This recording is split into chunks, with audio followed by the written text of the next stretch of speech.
Hello, everyone. Welcome back to another episode of Decred In Depth Live. Today, we will be talking with a very special guest, someone that many of you all in the community are familiar with.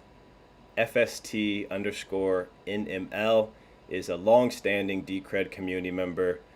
He's Many of you all may know him from Twitter. I've been following him for about a year, and the backdrop of this conversation, the context of this conversation, comes about based off of some developments and tweets that FSTNML will discuss in more detail very shortly. In regards to Decred and Thorchain integration, FST underscore NML has been generous enough to our community and to the Thorchain community to use his own money to fund Thorchain integration with Decred. And we have quite a few questions from the community. We're very excited to hear him talk and share. And so without further ado, hello, FST underscore NML. Hey, Eduardo. Thank you for having me on the show. My pleasure. Thank you for taking the time to come on here and talk and chat with us. Very excited to learn what you have to share with us about Thorchain and Decred. Before we jump into that, though, I'd like to just start. You are anonymous, and so we want to respect anonymity around here. But without, doxing yourself, maybe you can just give us a little bit of your background, how you got into crypto and Decred in particular. Yeah, sure. I got into crypto relatively early, on the earlier than majority, I'd say. And I was just playing some basketball with my friends, and the conversation came up, and somebody was telling me like, "Hey, have you heard about Bitcoin?" And I didn't at the time, so I looked into it, and I've always been studying economics and monetary policy. So it was a subject that was very, very fascinating to me at that time. Before I even knew about Decred, I was very critical about the way that central banks work, the way that our currencies work, and things like that. So whenever I found Bitcoin, I was just I jumped right in. Was there something in your, family background or educational background that made you so skeptical, or that gave you that sort of inclination of skepticism towards banks? Well, it's not so much towards banks, I'd say, or commercial banks in that sense, because I work. Uh, I've my background is actually in marketing, so I had a successful marketing company for a few years, for quite some time, and we were ranking very, very competitive keywords. Like, we were outranking Amazon on some very competitive keywords, and that was my professional background. And I was just seeking more information of why they can print more dollars in that sense. And inflation has always been a subject.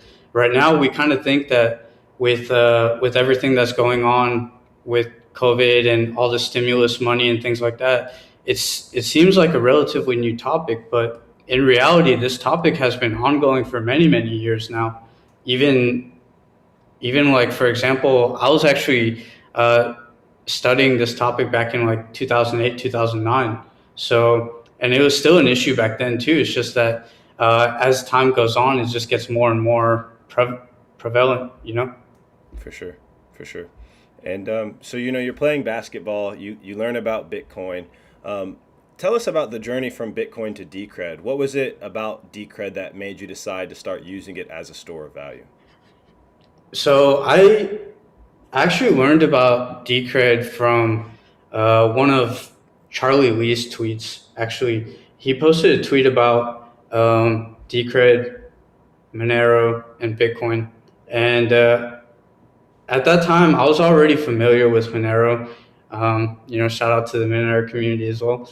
And I'm a big, I was doing peer-to-peer trades on Bitcoin, and at that time, whenever I was doing these trades, I realized that, hey, if if I'm buying an altcoin from somebody on a peer-to-peer level, and if I send them my BTC, they can actually see my balance, and then we if you go back, we had kind of like curtains, I would say. It wasn't really like sophisticated privacy, but blockchain.info had a feature called shared send, which some people might remember, but I thought that would kind of, shield the curtain, because you don't want everybody that you're interacting with to see your, which BTC UTXOs that you're sending from, and so then the way that I got into Decred was that Charlie Lee posted that tweet, and I thought that I'd look into it. This was, I'd say, I'm not sure when this was, but I learned about Decred at that time, but I was studying it for quite some time, and I actually started accumulating it, relatively, I'd say the bottom 25% of the last bear market that we had. Great time to be buying. Yeah. So obviously this is a Decred in-depth podcast. A lot of our listeners are going to be familiar with Decred, but many of them may not be as familiar with Thorchain. And so myself, I have a limited working knowledge. If I ask clarifying questions as we go along, that is why. But maybe we could just start on a high level. What is Thorchain and how does it work? Yeah, so Thorchain is a decentralized liquidity network, and it basically brings a lot of chains together and uses one token as an incentive to conduct the trades on that network. And this is a Decred in-depth podcast, so I'm not here to pump Rune or anything like that. I'm just gonna say it how it is. And I really liked Thorchain because I spent about 3 months researching on LP University, on various different articles, and the reason why I actually got involved into Thorchain was because I thought that it solved a very big issue that we had in Decred, and it's not so big of an issue, but I thought that is something that we can work on, and that was more exchanges and more liquidity.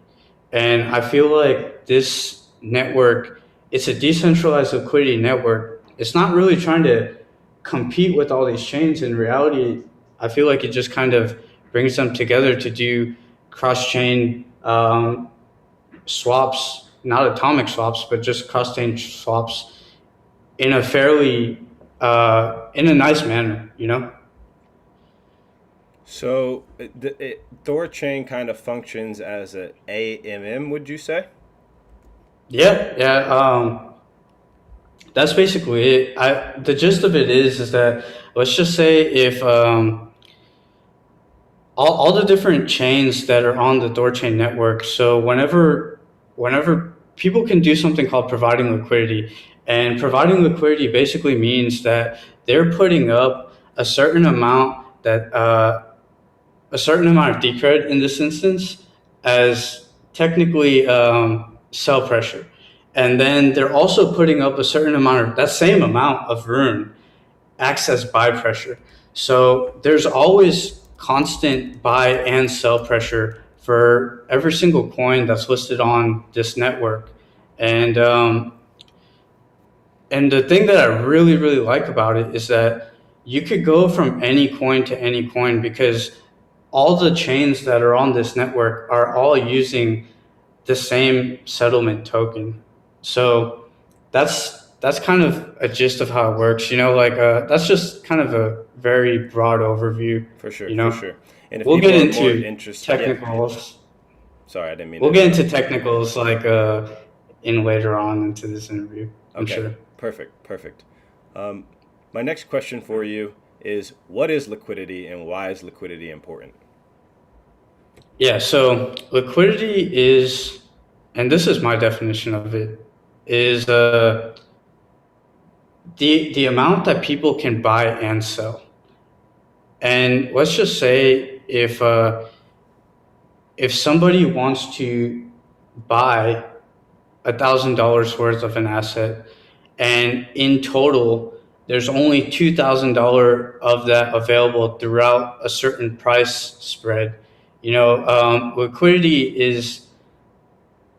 is how tight that spread could be, is how I look at it. So if you want to buy and sell large amounts, then liquidity basically means how tight would that spread be if you want to execute those trades. And so, just to make sure I understand, the larger the spread, the less liquidity? Yeah, that's correct. Okay. So what is your view on the state of Decred liquidity, and how has this opinion informed your decision, particularly to focus on the Thorchain solution? Well, my opinion on the state of Decred liquidity is that it's sufficient. If people want to buy, they can buy, and if people want to sell, they can also sell. But liquidity is never a bad thing. The more liquidity that you could add to a coin, that always just brings in bigger players that want to conduct transactions on a bigger amount.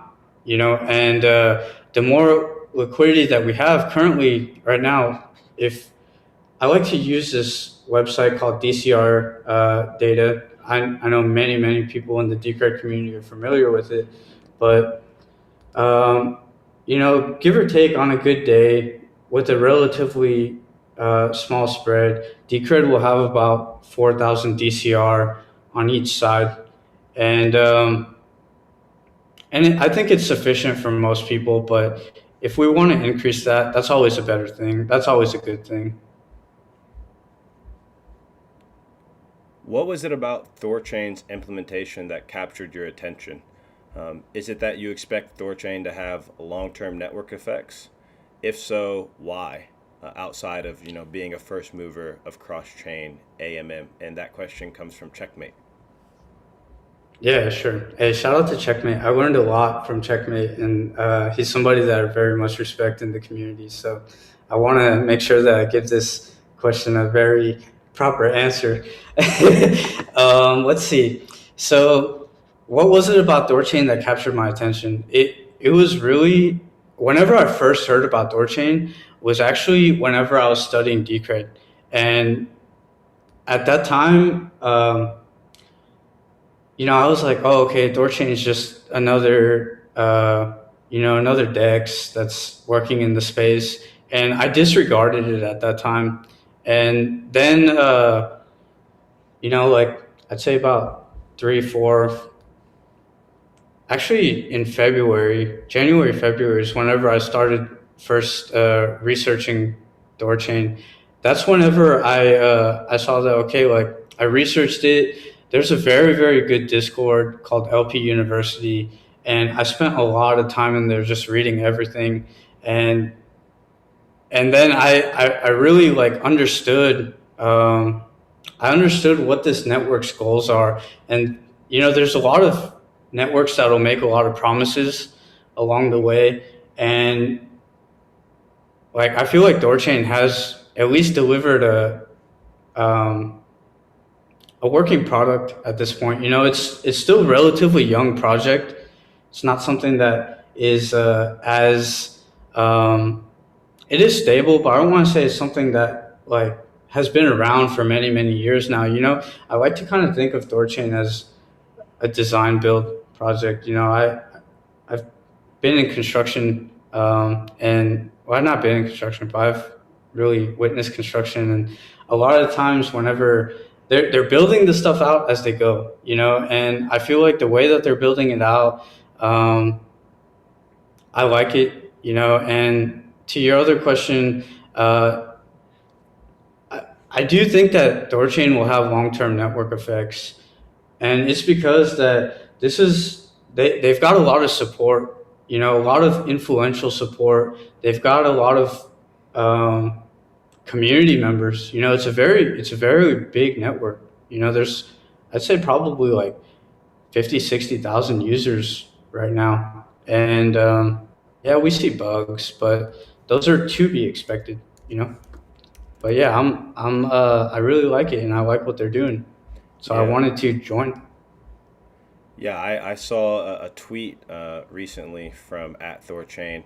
He said 5 billion in total volume, 36 node, 5,000 LPs, 7,500,000 swaps, and running for 9 months with no major incidents. So basically, if I understand what you're saying, is you've been seeing this community build, you see that they have a product, the network is growing, and you feel like although it is very young, you see a lot of promise in the community, and you see a lot of promise in their ability to you know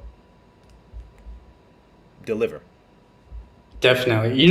One of the things is that at heart, I'm an investor, and I look for good, solid um, places to, store value and, accumulate capital. And this is one analogy that I feel like is somewhat appropriate is that if you look at coin right now, Coinbase, the stock Coinbase, they're valued at, like what, 40, 50 billion.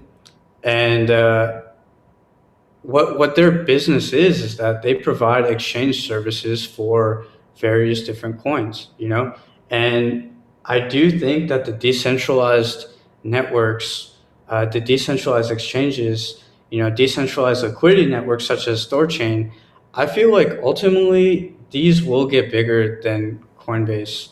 And if and the value proposition that I saw was that, okay, equities are always overvalued in my opinion. But if Coinbase is valued at 40, 50 billion, and the store chain network can provide a lot of the services that Coinbase does, and it's still relatively undervalued at like 1.4, 1.5, I saw the opportunity in that to take a risk.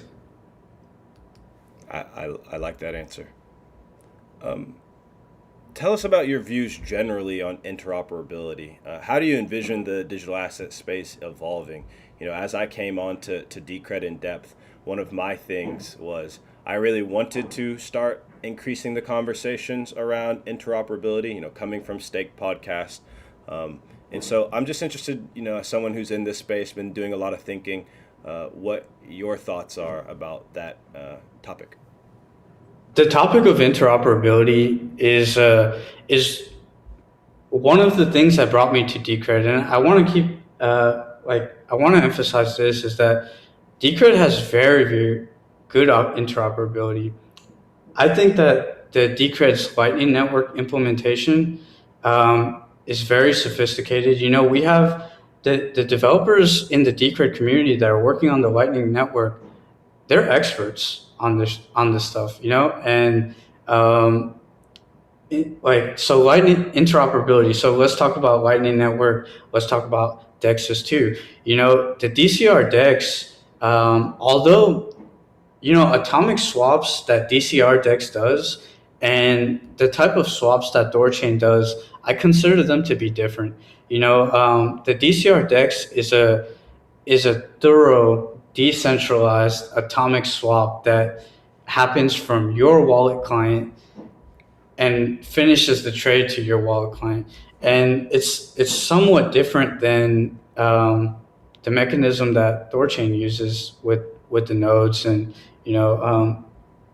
things like that. But the interoperability is something that I personally I invest in that trait, because interoperability is kind of like an index play. Like you want to make sure that that's one of the reasons why I like Decred is that I wanted to make sure that it could interact with different coins. And I know on the DCRDEX right now we have the BTC DCR pair, and we are going to be getting the Ethereum pair soon and USDC pair soon as well. So that's one of the reasons why I very much support Decred is the interoperability of it. Yeah, I like what you said about interoperability kind of being like an index. Um, Decred seems to be headed towards a world where distributed solutions are its primary source of liquidity. Do you expect this to continue? And this question comes from Permeable Nino. Hey, would you mind just saying that question one more time because there was a little bit of connectivity loss there. Yes, apologies. Decred seems to be headed towards a world where distributed solutions are its primary source of liquidity. Do you expect this to continue? Yeah, I do expect it to continue 100%. I think that regulators are going to come down hard on centralized exchanges, and especially the ones, and I love Binance, so like this isn't no burn on Binance or FTX either, but they do operate in a lot of countries, and I feel like we've recently seen a lot of heat in the UK onto Binance, and I expect that to continue. Like who knows if Binance's fiat will get seized or things like that. I don't want to speculate here, but decentralized and distributed exchanges like this to acquire different tokens, I feel like are safer for the consumer because they have less risk of third parties like creating friction into these sources of liquidity. And I feel like Thorchain, DCRDEX, other dexes, and I want to take out other dexes. It's really just Thorchain is really the only Thorchain and DCRDEX are kind of the only ones that I really trust, I should say. For sure. So I want to start getting more into the topic of the DCR actually being part of Thorchain. Can you outline some of the risk for those performing AMM as well as those who just want to do simple BTC or to DCR trade, for example? Yeah, absolutely. So let's start with the users first. And whenever I say users, I mean the end users performing the swaps, right? So ultimately, when there is liquidity in the DCR rune pool, the users are actually the ones with the least amount of risk. They can casually, say, hey, I have USDC, I have USDT, and I want to buy DCR. And hopefully the liquidity is very high. I'm really hoping that this is going to be some good size liquidity that we can have onto this pool. But the risk for the users is probably the lowest. And the only thing that they'll really have to worry about is the slip rate, depending on the size of their transactions. If they're doing like a, $1 million USDT to DCR transaction, then yeah, the slippage might be a little high. But if they're, if personally what I do is I use my staking rewards to load up my BitPay debit card. So whenever I get DCR in the form of staking rewards, I like to take a portion of that and convert it to USDC and then send that USDC to my BitPay card. This way I can pay for everyday expenses. So for the risk for the users is relatively low. There is risk for AMM, as you said, but I personally like to use the term liquidity providers. So there is risk for liquidity providers because let's just say if one asset appreciates against another, you can have fluctuations depending on which asset appreciates and depreciates. So it's only if you're working in synthetic assets is when you could be guaranteed a yield in the native asset that you're depositing. But if you're a liquidity provider, then there are chances that if one asset or in this case, DCR outperforms Rune or Rune outperforms DCR, there is a chance that you can have less DCR than you originally deposited. So that's something that everybody should be aware of. You know, it's only the synthetic interest-bearing assets are the ones that will provide you real yield on the native asset without lowering that amount. Okay, I have some questions here. I just want to make sure I understand. So let's say I want to be a liquidity provider. I deposit some Decred, I deposit some Rune, I lock it up. How long do I lock it up for? Or how long do I have to Yeah, be on it? so there's no actual time limit that you have to be an LP for, but in the event where you do face impermanent loss, and you know that's something that we'll discuss as well, then in order to basically protect yourself against that, you should aim to be in that liquidity pool for at least 100 days. Okay. But if you want to pull out before 100 days, then you absolutely can. There's nothing stopping you. So whenever I was originally testing the DCRDEX, the desktop wallet, I was, you know, jumping into pools, jumping out of pools with ease, you know. But if you're in a pool for quite some time and, you know, if you do get something called impermanent loss, then you would want to wait 100 days for that to be covered. And for those unfamiliar, well, we'll get to impermanent loss a little bit later. I still want to just focus on, because one thing you said that I think I just need some clarification on is, in what like you said, like if Rune starts outperforming or if DCR starts outperforming, there's a chance that you'll actually lose some of your Decred. Could you maybe help me understand how that works exactly?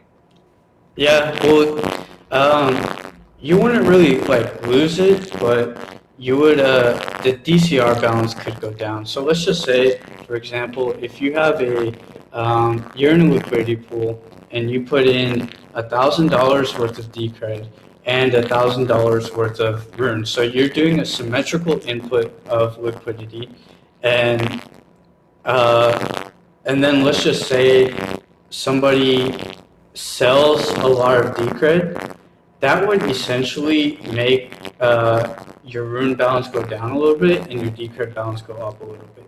You know, and ultimately what these pools do is they try to balance out. So whenever there are users conducting swaps on these platforms, I almost like to think of it that almost every swap that occurs, there's also an arbitrage play, arbitrage opportunity that can happen. So yeah, like, and I'll also provide this example is that let's just say there's a Rune and DCR pool, right? And somebody asymmetrically, so this time I'm using asymmetrically. So this means that if somebody just puts in, let's just say $1,000 worth of Rune into that liquidity pool, then in that sense, it would take half of that asymmetrical deposit and buy DCR. You know, so if they're buying DCR with it, then you know these fluctuations can happen. But what the point of what I like to think about is that basically you're providing equal buy and sell pressure, and you have to be bullish on both assets because you shouldn't mind having more of one or the other, you know, or less of one or the other, because sometimes people will buy Decred causing you to have less, and sometimes people will sell Decred causing you to have more. Okay. Yeah, thank you for that clarification. Give me 1 second. I'm going to plug in a different headphone. Give me 1 second. Okay.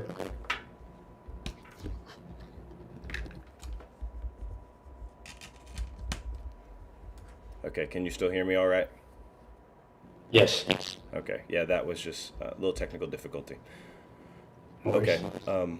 why did you offer up a bounty yourself instead of going through the governance/treasury? Was it about streamlining the results? Will you consider seeking reimbursement later? Yeah. So you know, Politea, it's a great platform for Decred. But in my opinion, it really serves two main purposes. And one is for consensus changes.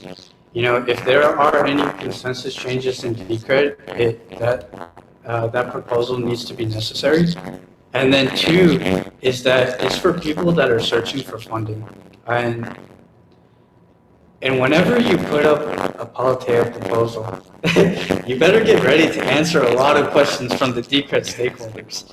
And this was really a venture that would not have satisfied the second requirement because, like I said, at the time when I really, really wanted to do this, I said, okay, hey, Decred needs to be on Thorchain. It would provide so much redundancy it would provide way more liquidity than Binance has right now. That's for certain, and so then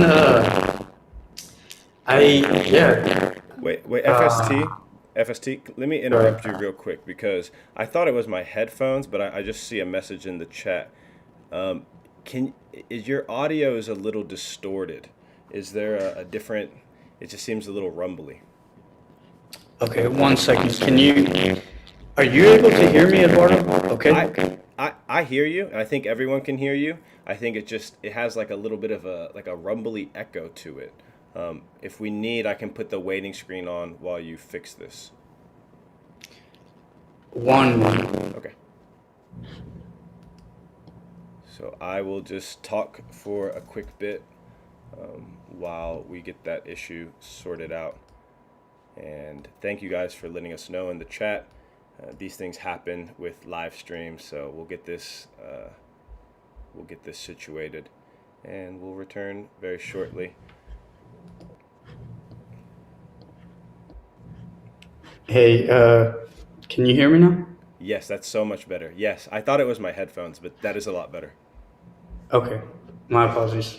So yeah, thanks to the chat for. Yes, you were saying we'll just pick off where we left off. You were saying, you'll undergo scrutiny in Politeia. You thought that this was a venture that was better dealt with. Maybe you could just pick up from there. Yeah, gotcha. Yeah, so the first was consensus changes. This is not a consensus change. This doesn't change anything to DCRD.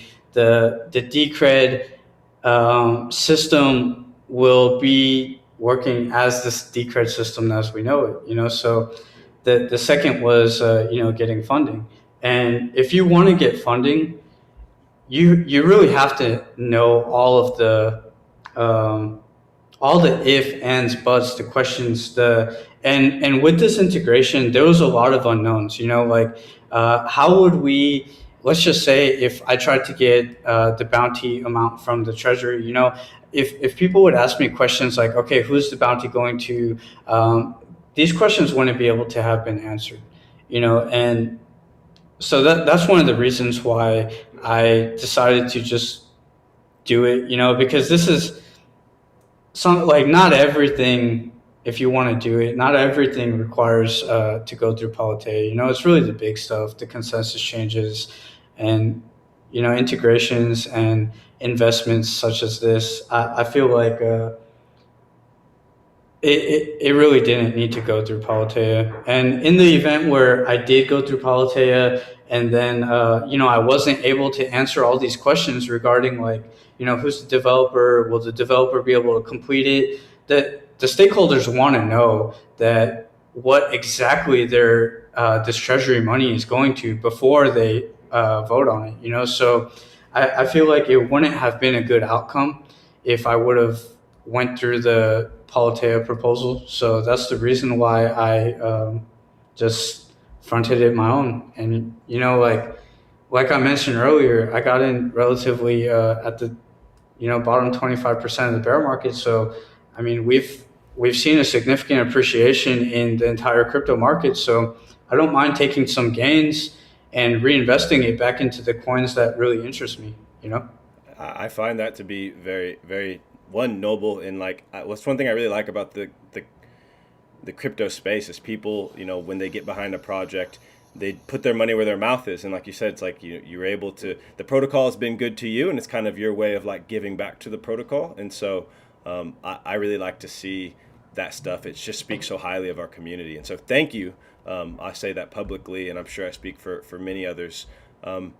So after this integration takes place, what would be some of the best key performance indicators that the community should be looking at in order to assess success? I think some of the key indicators that we should be looking for is after the integration goes live is the amount of liquidity that gets added, and also the volume that takes place. That'll be a judge of the results are a judge of how good the initiative was. And we won't really know that until after it goes live. So I'm just hoping that I'm very, very certain. I'll say this is that this integration will have much more liquidity than Binance does. The Binance USDT that's listed on the Decred market data page. So I'm not really pulling these stats from Binance itself. I always just look at the DCR data.decred.org/market, and I pull how much liquidity Decred has from that chart. And I'm very, very certain that this will be a much more superior solution than Binance. And one of the reasons why I like to say that is because this integration will allow all sorts of coins to come into Decred. It doesn't matter if, as long as it's on Thorchain, of course, it could be USDC. We don't have a USDC pair yet, and the only pairs which we really have currently is DCR BTC and DCR USDC. The DCR BTC pair on DCRDEX, that's fairly liquid. On a good day, you'll see 4,000 coins on each side. And I feel like that's great, but there are also many people that don't want to buy using BTC.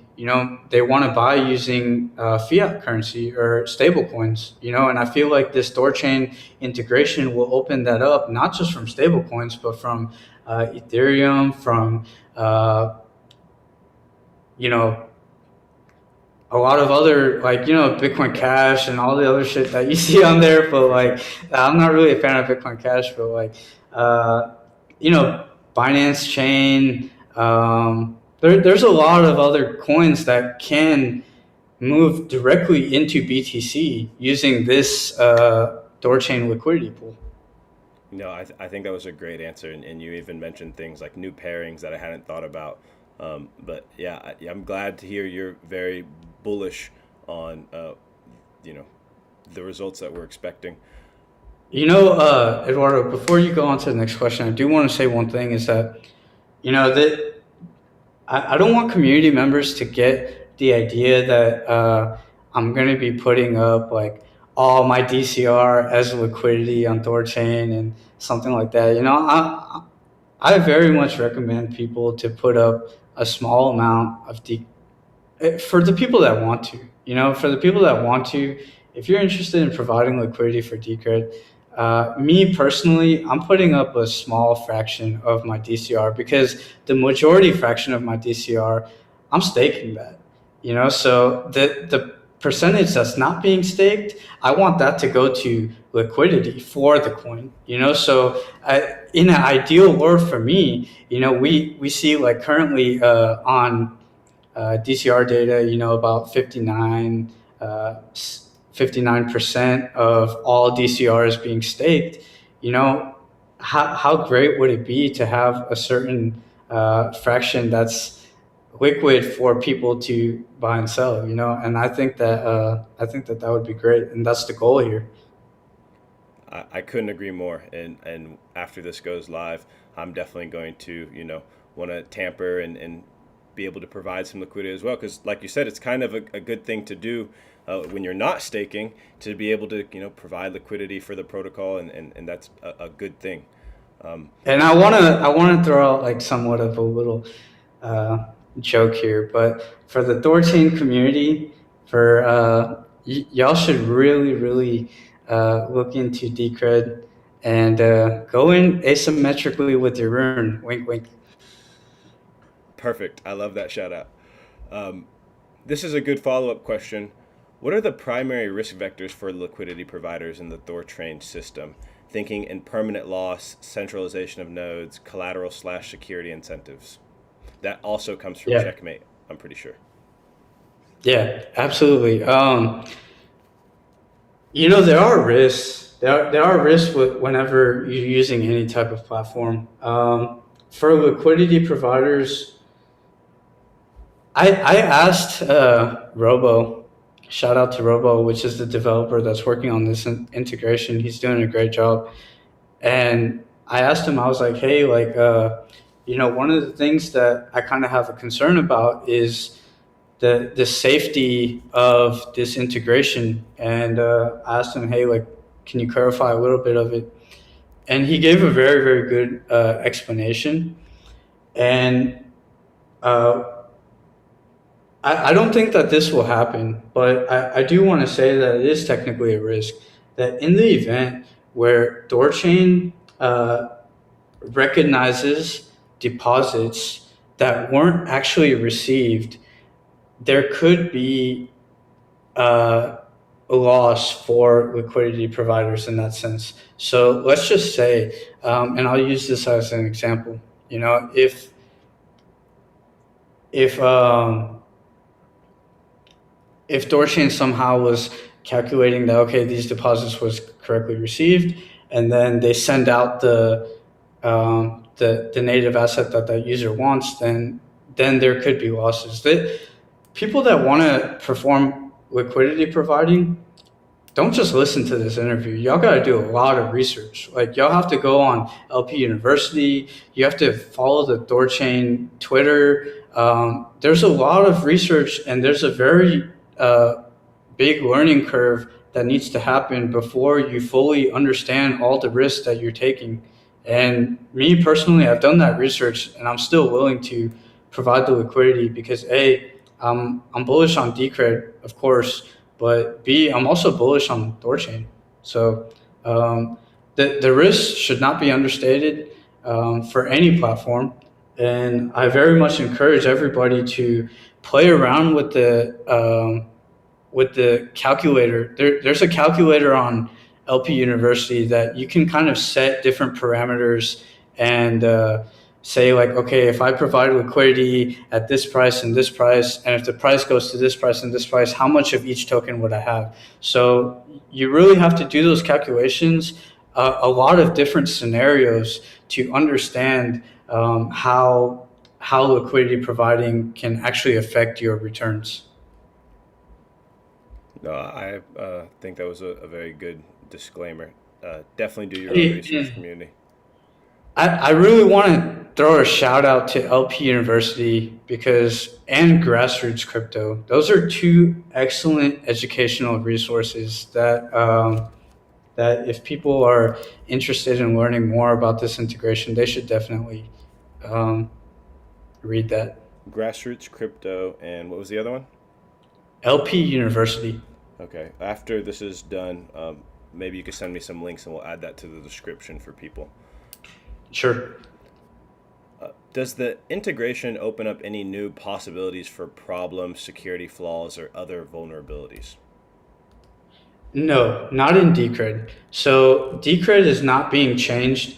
There's one pull request to import pub keys to basically monitor addresses and how much DCR they have, but no, there are really no vulnerabilities or problems or security flaws that would come to the Decred DCRD from this integration. What are your thoughts in regard to comparing Thorchain to the DCRDEX? Man, I feel like Thorchain and DCRDEX are very complementary because, like I mentioned earlier, almost for every single trade that happens on Thorchain, there's an arbitrage opportunity that gets presented.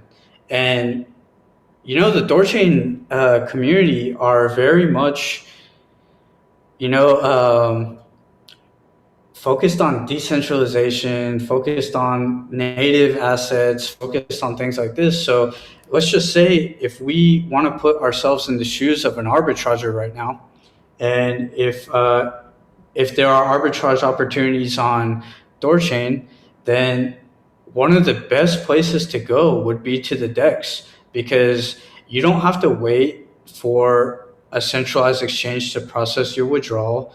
You don't have to wait for that withdrawal to come.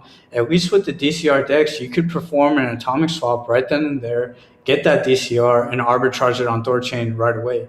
So I feel like they are very much complementary, and I feel like the Thorchain integration, if it has a lot of volume, then it would generate additional users to the DCRDEX that are arbitragers on the Thorchain platform because they want to make sure that they could get their DCR or possibly sell that DCR in a very immediate manner. Who is going to maintain the integration / ongoing maintenance after the bounty has been paid for the initial integration?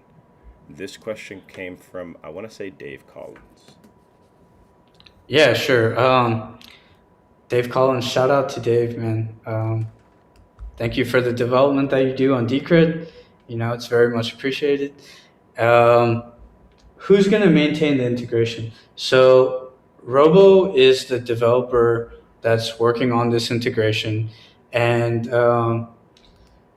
if I'm correct, I don't want to speak for him, but I believe that he'll be working on this integration. He'll be working on supporting this integration for 12 months after it goes live. And after 12 months, I guess we'll just kind of go from there. But I believe he has committed for 12 months to maintain this integration. How can Decred encourage more initiatives, protocol to protocol interoperability like this? Let's see.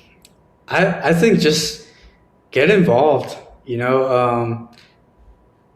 If you see, I don't want to say problems because it's not really a problem, but if you see opportunities to make Decred better, then hop on it.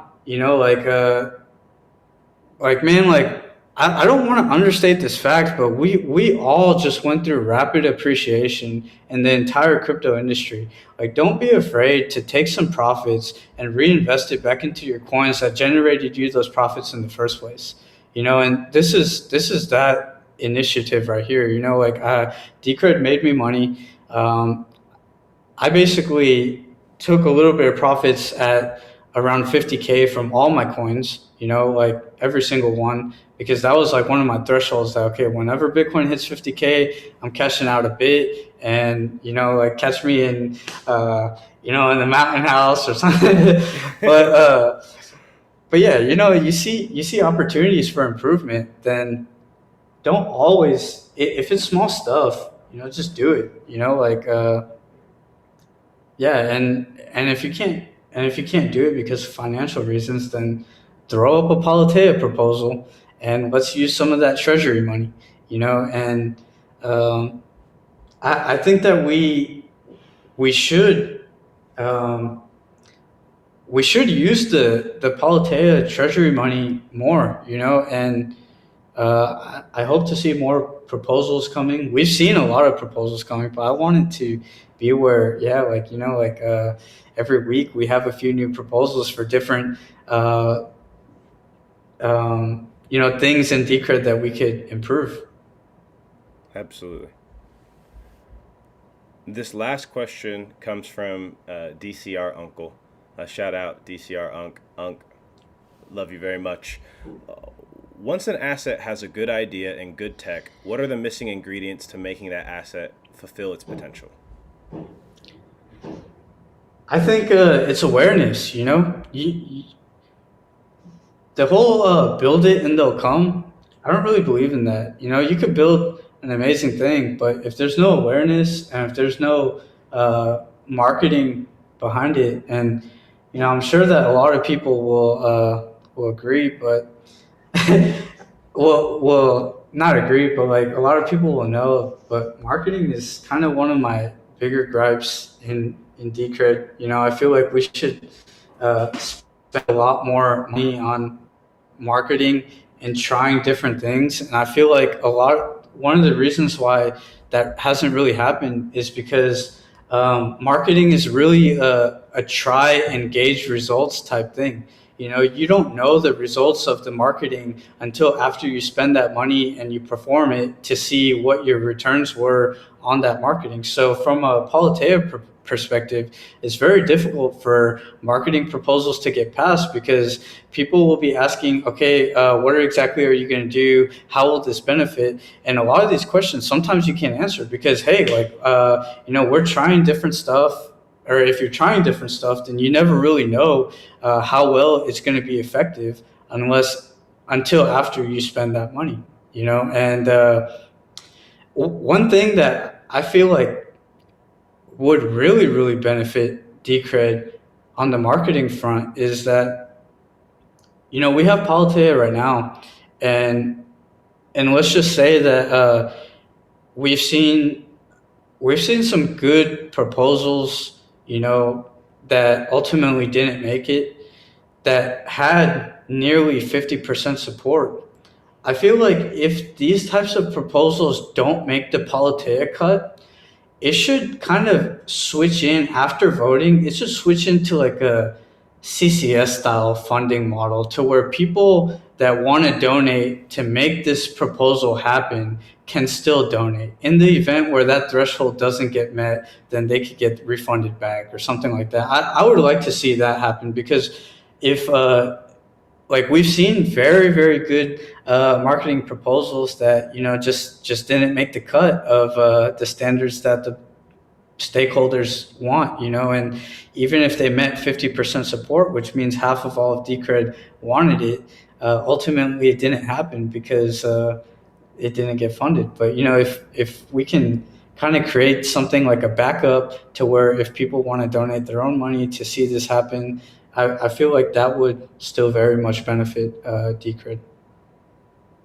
I couldn't agree more. And along those lines, there is a new Politeia proposal that is of the marketing ilk that's recently been pushed up there on Politeia. And so I encourage everyone to go have your voice heard. FST underscore NML.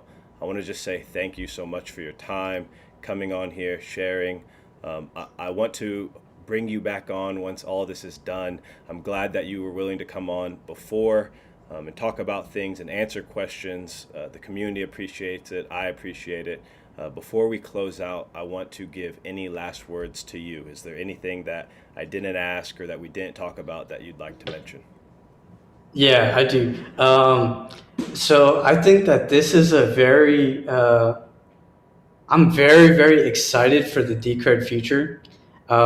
This is, even though, like I said, we just witnessed a very, very strong bull market.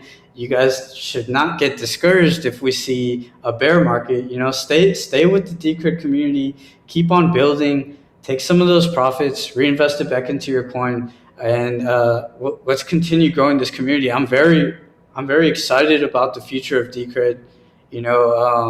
I plan on being in this community for a long time.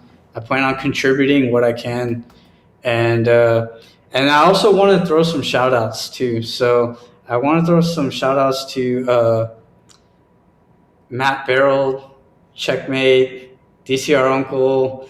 There's a very special guy on Twitter out there. His name's Shakedown. We had an amazing time at Bitcoin 2021 together talking about Decred. He was just a random guy wearing a Decred shirt. Walked up to him. I was like, hey, man, what's up? I'm a Decred community member too. And we had a good time at Bitcoin 2021 together. So I want to throw a Shakedown. And I also want to say a very special thank you to the Thorchain Twitter. to Nine Realms Cap, to Lena, and the Thorchain community for very much welcoming this integration. And I thank you guys for your support. And I want to thank all the Decred community members who supported the integration as well, that messaged me on Twitter. And Mooney, that guy. He's kind of, I'm not sure if anybody knows him, but he's a Twitter community member that I originally kind of got inspired to do this integration from. So I appreciate all these people. Yes. Shouts out to everyone that you just mentioned, and also Robo. I just want to say thank you. And Robo, yeah. He got a shout out earlier, but I can't forget him. I want to say thank you. Well, yeah, I think, man, he's doing a really, really good job. He's working very quickly. So I'll say this about the developers. So whenever we originally started the integration, he reached out. The Thorchain kind of coordinated with that, and then we ultimately got together in the Discord dev, and his assigned tasks were like, okay, analyze what needs to be done, and here are some tasks that if you can complete, then we could go ahead and proceed with this integration. He completed those tasks very well, and he proved himself to be a very expertise developer in creating a Thorchain bridge. So I'm very grateful that he reached out, and I think he's doing a good job. He's ahead of schedule. So I think that maybe in the next, within the next 1 or 2 months, certainly, I think that we should probably see this go live on Thorchain. Well, we'll be waiting very patiently, very excited, and yes, we always give thanks to all the developers out there who do the work that we cannot do, and we do what we can. But yes, FST_NML. Thank you so much for your time, and I look forward to chatting with you sometime in the near future. All right, Eduardo, thank you very much. I enjoyed this interview, and let's do it again sometime. Take care. Absolutely. Take care. All right, bye.